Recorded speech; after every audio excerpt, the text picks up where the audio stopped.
Bonjour à tous, on se retrouve pour un nouvel épisode de The Beginning After the End, épisode 12, dernier épisode a priori de ce que j'ai suivi de cette saison 1, et j'avoue ne pas trop savoir où la série veut aller, en fait. Je vais être très honnête. Je m'en doutais un petit peu vu comment s'était terminé l'épisode 11, mais là j'avoue que l'épisode 12 n'apporte pas grand-chose, ça termine pas sur, comment dire, j'ai pas l'impression qu'on ait vraiment atteint un but quelconque au bout de cette saison, en fait. C'est un peu ça le problème. Donc, dans cet épisode, on va avoir Jasmine qui va amener Arthur jusqu'à la guilde du coin pour qu'il puisse devenir un aventurier d'un grade. Ça, après, ça va être déterminé par un examen. Mais du coup, voilà, elle l'amène dans la guilde probablement où elle-même a étudié. Le directeur la connaît sa famille, donc la famille Flamworth, je crois. C'est censé être une famille assez connue, assez importante. Jasmine nous expliquera un peu plus tard que c'est une lignée qui a produit pas mal de magiciens, pas mal de sorciers, et que du coup, quand elle a été la première de sa fratrie à s'éveiller à la magie, elle a été vue comme une petite princesse, quelque chose de très important. Mais quand on a découvert qu'elle n'avait pas d'affinité particulière avec le feu, mais visiblement plutôt avec le vent, elle a été considérée comme une ratée pendant toute son enfance. Et c'est pour ça, en fait, qu'elle a fini par quitter sa famille pour devenir aventurier, pour se détacher de tout ça, en fait. Même si elle a gardé son nom de famille, du coup. Donc, ça doit être un petit peu compliqué, à mon avis, là-dedans. Arthur va notamment prendre sa défense parce qu'il estime qu'il n'y a pas d'éléments supérieurs l'un à l'autre. Alors, tu peux avoir des noyaux de magie qui sont plus ou moins puissants. C'est pour ça qu'on a des rangs par rapport aux couleurs. Mais sinon, il n'y a pas de type, oui, le feu est le plus important, le plus efficace de tous les éléments, comme ce qu'on a toujours appris à Jasmine. Donc, elle va nous expliquer que elle se fait souvent disputer par les membres de son groupe d'aventuriers, ce qu'on a déjà vu, parce elle a toujours eu une certaine tendance à agir un peu toute seule, à oublier le travail en équipe, et que du coup, c'est à leur contact qu'elle a commencé à changer, à évoluer, à devenir beaucoup plus confiante dans ses propres capacités. Arthur, lui, ça l'agace un petit peu parce que quand il était roi dans sa précédente vie, il était considéré comme un raté. Et en fait, il a dû faire beaucoup d'efforts pour arriver au rang qu'il a fini par atteindre, puisqu'on nous avait expliqué que roi dans cet univers précédent, c'était plus un rang qu'on atteignait, et on était plus une sorte de guerrier que vraiment quelqu'un un roi comme on pourrait l'entendre a priori, quoi. Et donc du coup, voilà, c'est quelque chose qu'il réalise dans ces derniers épisodes, c'est que il s'est trop habitué en fait à ce nouveau monde, aux facilités qu'il a par rapport à ce nouveau monde et à toutes les chances, on va dire, que ce monde lui a offert. Donc que ce soit déjà d'avoir été réincarné si on veut dans un autre monde avec tous ses souvenirs, ce qui fait que forcément il a un certain avantage au niveau de l'expérience de base, même si de par le passif qu'il a eu, il a beaucoup à apprendre au niveau des relations sociales, ne serait-ce que ça. Mais c'est vrai qu'il a des facilités, notamment dans le combat à l'épée, d'avoir cette compréhension du monde qui l'entoure qu'un enfant de son âge ne devrait pas avoir, pas à ce niveau-là en tout cas, surtout quand il était tout petit, qui lui a du coup permis de s'éveiller à la magie beaucoup plus tôt que ce qu'il aurait dû, d'avoir été recueilli par Sylvia ensuite et qui l'a pas mal élevé, qui lui a appris pas mal de choses. Donc voilà, il se rend compte qu'il va falloir qu'il fasse des efforts s'il veut vraiment atteindre, on va dire, le niveau de ses ambitions pour pouvoir protéger ses proches, en fait, globalement. Donc, il va passer le petit examen de la guilde, il va terminer rang B, et en fait, c'est le directeur lui-même, du coup, qui va le tester. Donc, comme c'est Jasmine qui est aventurière de rang A, je crois qu'il le recommande, il veut, un petit peu comme tous ceux qu'on a croisés jusqu'ici, il veut voir de lui-même, en fait, la valeur qu'a Arthur, quoi, concrètement. Voilà, et on va entendre parler du coup de deux autres personnages à peu près du même âge que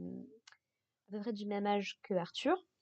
Donc un qui est un humain qui a été élevé par des nains, si je ne me trompe pas, et l'autre qui serait a priori un demi-elfe, dans le sens où un de ses parents aurait probablement été un esclave elfe, donc qu'on avait déjà vu un petit peu avec Tessia quand on était au tout début de la série. Et apparemment, la famille de laquelle il vient est connue pour avoir des méthodes un petit peu pas très orthodoxes pour créer des sorciers ou ce genre de choses. Voilà. Donc ça a l'air d'être des personnages très intéressants à découvrir, ce qui me fait du coup beaucoup penser aux enfants elfes qui étaient venus, qui avaient accompagné justement Arthur dans ce royaume des humains, puisqu'on va nous reparler un petit peu de de cet échange culturel qui s'est produit entre les différentes races, qui autorise du coup les humains, les elfes et les nains à aller visiter un petit peu de partout. Et du coup, ça expliquerait pourquoi ces trois enfants-là, du coup, Arthur compris, ont réussi à obtenir un grade de rang B. Donc voilà, il y a des petits conflits un petit peu qui commencent, mais ce qui est dommage en fait, c'est que ça va pas durer parce qu'on va très très vite partir autre part. Jasmine va emmener Arthur dans ce qu'on appelle la clairière des bêtes, apparemment, qui est un lieu plutôt safe, il a été un petit peu exploré de fond en comble, donc les aventuriers qui sont de bas rang peuvent juste voilà, récupérer des matériaux dont ils ont besoin, des plantes, des cristaux, des trucs comme ça, pour se préparer pour leur future quête. Sauf que bien évidemment, parce que sinon c'est pas drôle, ils vont tomber sur une espèce de bête, du coup une espèce de sanglier, on dirait, à peu près, qui va un petit peu attaquer tout le monde et c'est assez glauque parce qu'en fait sa langue ressemble, c'est une énorme langue, très très longue, et en fait, elle va attraper un gars et l'avaler, en fait, globalement. On te montre rien de forcément graphique en soi, mais ouais, c'est déstabilisant quand tu vois le truc, je trouve, perso. Mais bon. Donc voilà, Jasmine et Arthur vont faire ce qu'ils peuvent pour se défendre. Et en fait, il va y avoir la conscience, plus ou moins, de son ancien lui qui va dire à Arthur, bah, attends le moment opportun pour attaquer. Parce que jusqu'ici, t'as fait quand même quelques petites erreurs de jugement, justement parce que tu te croyais trop puissant. Et en fait, il va réussir à se débarrasser de cette bête de mana. Il va avoir toute sa petite discussion avec Jasmine qui nous explique son passé.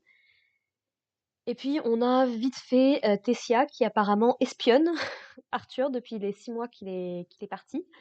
Du coup, qui se plaint qu'à chaque fois il est avec une fille différente.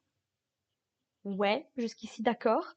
Et apparemment, donc son grand-père, plutôt que de l'avoir espionné Arthur, décide de lui donner un bouquin, on sait pas trop ce que c'est, pour qu'elle étudie quelque chose. Et l'épisode se termine un petit peu là-dessus avec un flashback en post-générique. Un flashback, n'importe quoi, un flash forward de 2 ans. Donc c'est-à-dire qu'il a maintenant l'âge pour intégrer l'académie du coup de magie. Et apparemment, bah, il a bien grandi, il est toujours avec Jasmine. Il se fait appeler le sabreur masqué, visiblement. Et puis bah voilà, il est revenu et puis il va repartir quelque part, visiblement. Voilà, voilà. Et cet épisode se termine là-dessus, cette saison se termine là-dessus en fait. Donc j'avoue ne pas trop bien savoir où voulait en venir cette série. Et par rapport à ça, je peux comprendre pourquoi les fans, je crois que c'est un manhwa, justement. J'ai vu, c'était d'origine coréenne, indonésienne. Un petit peu recherché quand même. Et à ce niveau-là, je peux comprendre pourquoi les fans ne sont pas très contents de la façon dont cette série a été traitée. Parce que même moi, qui n'ai pas lu le matériau de base, clairement, tu sens que c'est rushé. Tu peux pas adapter autant de contenu en 12 épisodes. Ils auraient gagné à adapter plus de trucs, à comment dire, à accorder plus de temps à des petits moments plus intéressants. Je veux dire, on sait pas d'où sort le masque de Arthur, par exemple. C'était quand même un truc qui m'intéressait, par exemple. Donc, ouais, je termine sur une déception avec cette fin de saison. C'est dommage. C'est dommage. Là, j'ai fini 2 séries de la saison printanière, donc Kowloon et The Beginning After the End, qui m'ont déçu. Black Butler beaucoup moins. Vous regarderez ma review pour Black Butler, je suis à fond, cette fin était juste parfaite. Mais bref, c'est dommage. Pour le coup, c'est vraiment dommage. Je pense que la série avait beaucoup de potentiel qui n'a pas été exploité comme il aurait fallu. Et du coup, je suis pas sûre effectivement que l'animé reste dans les mémoires et je suis pas convaincue qu'on ait nécessairement une fin. Ou alors, il y a un deuxième cours qui arrive et je suis pas au courant et qui arrivera peut-être plus tôt que ce qu'on pense. Mais ça, mis à part, je suis pas forcément convaincue que la série est une suite. Voilà. Bon. Sur ce, bah, j'ai rien de plus à dire sur cet épisode et sur cette série. C'était quand même sympathique à suivre, hein, je dis pas. Mais ouais, ça a voulu aller trop vite pour pas accomplir grand-chose au final. Donc, t'as vraiment l'impression en fait qu'on t'a balancé des éléments par-ci par-là, mais qui n'ont pas de cohérence réelle dans une histoire plus dense. Alors que j'imagine que dans la série de base, j'ai vu qu'il y avait à peu près 200 chapitres, quelque chose comme ça. Je peux imaginer que dans la série de base, ça a beaucoup plus de poids, ça a beaucoup plus d'importance, notamment parce que tu as plus de temps pour développer ce genre de choses. Voilà. Sur ce, bah écoutez, merci de m'avoir suivi pour cette série. N'hésitez pas à me dire ce que vous en avez pensé. Si jamais je fais du coup des reviews d'autres séries, là, il y a la saison estivale qui va bientôt commencer à l'heure où j'enregistre cette vidéo sur la chaîne.